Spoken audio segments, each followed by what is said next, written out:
Good afternoon.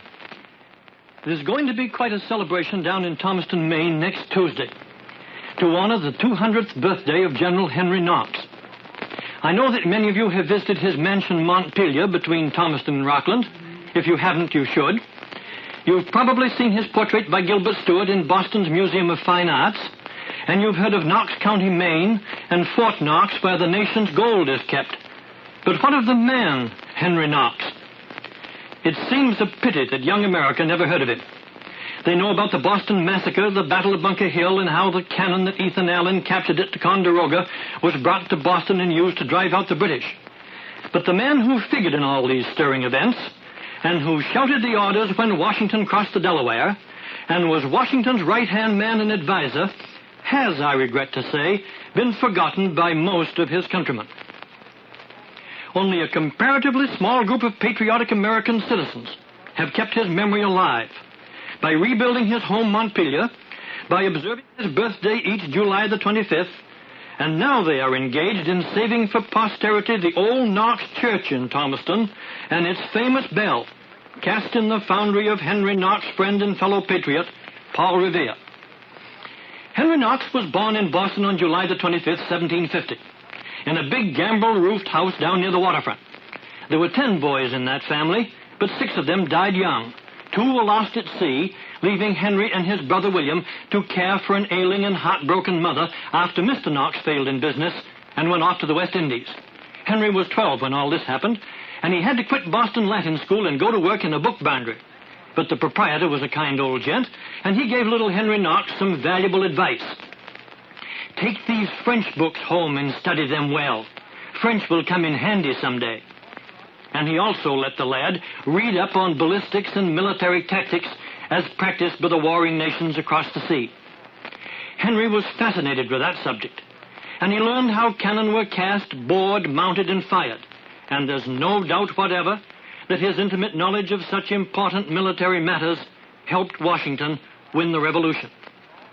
At that time, all the heavy guns were made in Europe, and young Knox dreamed of the day when cannon could be cast here in America. He had his own idea of how a military college should be operated, and he thought a separate school should be set up for naval students, and he was also quite a diplomat.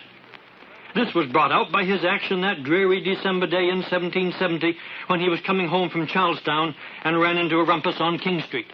Some rowdies were throwing snowballs at the British soldiers and calling them names. Henry arrived at the rear of the old State House just as Captain Preston marched up with a company of redcoats. Knox was only 20 then, but he had sense enough to know that this was a ticklish situation, and grabbing Captain Prescott by the coattails, he begged him not to fire into the mob. But at that moment, one of the rowdies struck a soldier, the redcoats fired, and the Boston Massacre was on. Although only 4 died as a result of that incident, it was never forgotten, and was, incidentally, one of the overt acts which brought the Revolution to a head later on. This affair bothered young Henry Knox because secretly he was keeping company with a luscious young lady from the upper crust of Tory society on Beacon Hill. She was lovely Lucy Fluker, daughter of Sir Thomas Fluker, Secretary of the Royal British Province and personal friend of His Majesty George III. Naturally, it wouldn't help Henry's cause any to be identified with a gang of rabble-rousing rebels. But Lucy didn't mind, as she had already made up her mind about Henry Knox. She loved him, and if he wanted to pal around with Paul Revere, it was okay by her. And she frankly told her Tory father just how she felt about the stalwart, pink-chinked young man who liked to dress up in fancy uniform and parade with the Ancient and Honorable Artillery Company.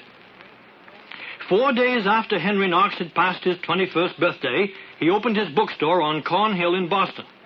And as it was stocked with the latest editions from London, the literary bigwigs, many of them Tories, became his best customers. His most welcome customer, who came to browse around the book racks, was 18-year-old Lucy Fluker. And when her father heard about it, he was furious. "I forbid you ever to visit that bookshop again. Henry Knox, a worthless rebel." Well, they were married on the 16th of June, 1774. And then the Fluker family tried to turn Henry's sympathies to the Tory cause, but all in vain. On the afternoon of April 18th, 1775, just before the British left Boston for Lexington and Concord, Henry left his bookstore on Cornhill and dashed home to find Lucy bless her loyal heart, sewing her husband's sword into the lining of his coat. And when he hastened to Cambridge to report to General Ward and be assigned to Charlestown Neck, Lucy was right at his side. A few days later, Henry Knox, because of his knowledge of ordnance, was ordered to fortify Dorchester Heights. And as he departed, General Ward shouted, "Here, wait a minute. You'll need a uniform and a commission." "Time for that later," said Henry, as he mounted his horse, blew a kiss to his bride, and galloped off into the darkness. You can read of his contribution at Dorchester Heights on the bronze tablets which stand there. A few weeks later on, General George Washington expressed a desire to meet the young man who had been too busy building fortifications to bother with a uniform and a commission. And when Henry showed up at Washington's headquarters, he had Lucy with him. Historians have never agreed which of these two young people made the most favorable impression. Knox and Washington became lifelong friends, Henry becoming Washington's right-hand military man, and Lucy giving suggestions of a social nature to Martha Washington. The winter of 1775, following the attack at Lexington and Concord and the more disastrous battle at Bunker Hill, was a hard one for Washington. To be sure, he had the British bottled up in Boston, but his so-called army consisted of untrained farmers, and they had practically nothing to fight with. "If we only had some cannon," Washington said, "we might be able to drive them out." He was interrupted by his aide. "There's a young man outside who wishes to see you. Says his name is Knox." Well, after greetings were exchanged, Henry came to the point. "You are aware, sir, that Ethan Allen captured a lot of cannon at Lake Champlain. With your permission, I'd like to go get them." Washington looked out at the dreary November landscape and sighed.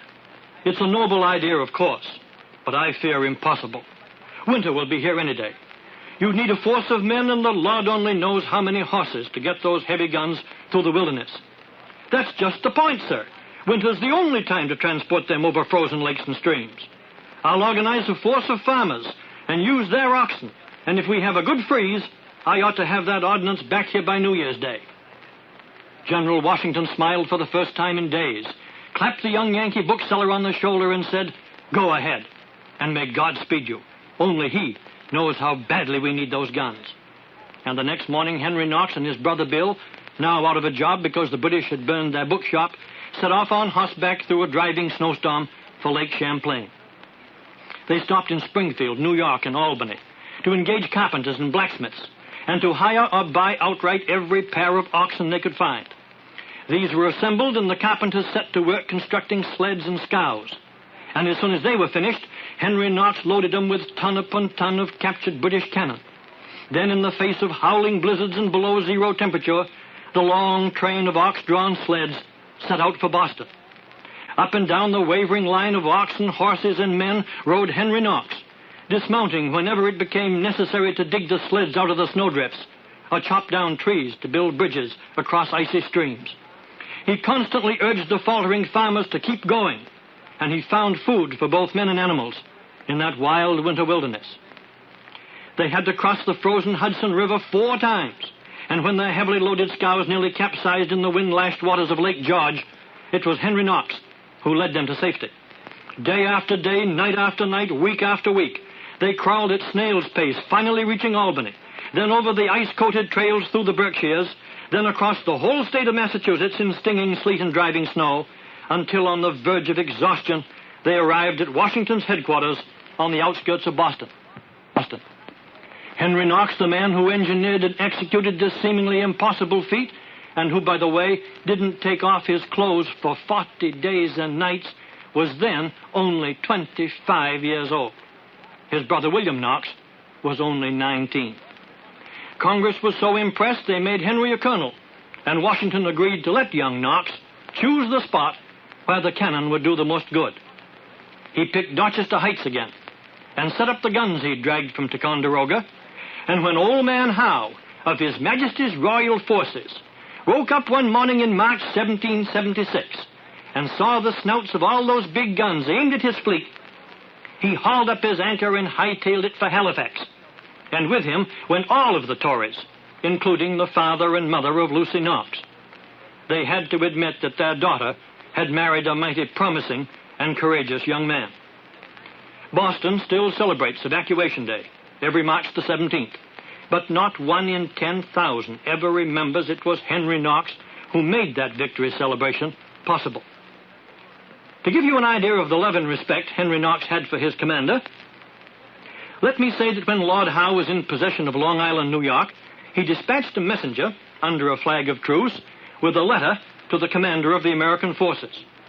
Knox was the officer who received it, and noting that the envelope was addressed to Mr. George Washington, he sent the message bearer back saying, "If you'll have his lordship change Mr. to General Washington, I'll be pleased to deliver the letter." The night that Washington crossed the Delaware to attack Trenton, he had a bad sore throat, and he couldn't make his voice heard above the roar of the wind and the crashing of the ice cakes.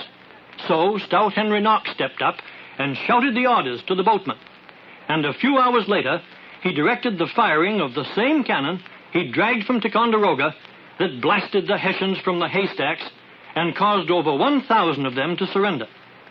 During the Battle of Trenton, 3 different horses were shot from under Henry Knox.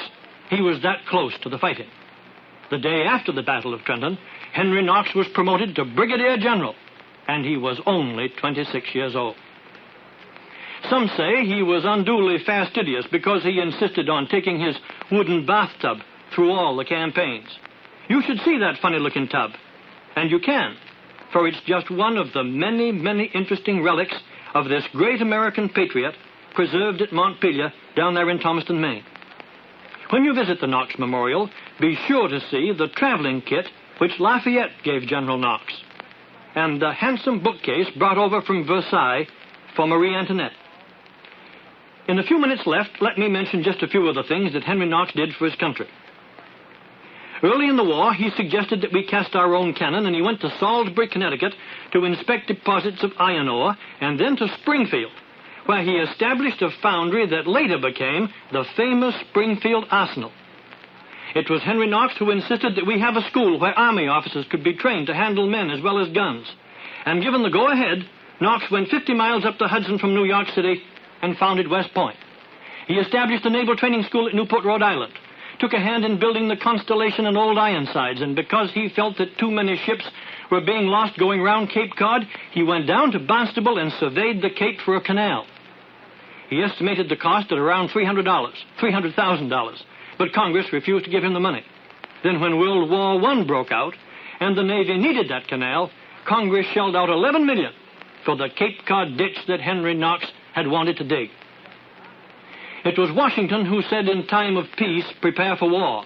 And it was our first Secretary of War, Henry Knox, who said, all right, let's enroll every male citizen between the ages of 18 and 60. But Congress turned down that idea as it had the plans for the Cape Cod Canal. However, when the First World War came along in 1917, and we needed an army in a hurry, somebody dug into the War Department archives, and lo and behold, there in Henry Knox's own handwriting were the plans for a civilian army, and they were put to good use. It would take several broadcasts to tell all the achievements of this American patriot who isn't as well known as he should be. 2 years ago, I described his mansion, Montpelier, and many of you will recall that broadcast. Montpelier is filled with authentic furnishings of revolutionary times. It's beautifully decorated, and a great many of General Knox's personal belongings are on display. And on next Tuesday, there will be a grand celebration in Thomaston, Maine, to honor Henry Knox, who was Washington's right-hand man through all the American Revolution.